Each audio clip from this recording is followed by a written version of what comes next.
कटफळ येथील अपघातात मृत्युमुखी पडलेल्या 6 महिलांच्या नातेवाईकांना मुख्यमंत्री सहायता निधीतून प्रत्येकी 1 लाख रुपयांची आर्थिक मदत देण्याचे आदेश मुख्यमंत्री सचिवालयाने सोलापूरच्या जिल्हाधिकाऱ्यांना दिले होते।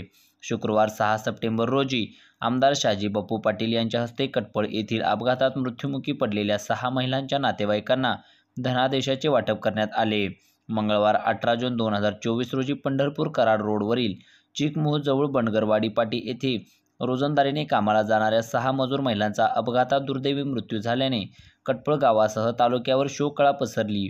या अपघातात अश्विनी शंकर सोनार, इंदुबाई बाबा इरकर, शिरमाबाई लक्ष्मण जाधव, कमल यालाप्पा बनगर, सुलोचना रामा भोसले, मनीषा आदिनाथ पंडित सर्वजण राहणार कटफळ तालुका सांगोला यांचा दुर्दैवी मृत्यू झाला होता।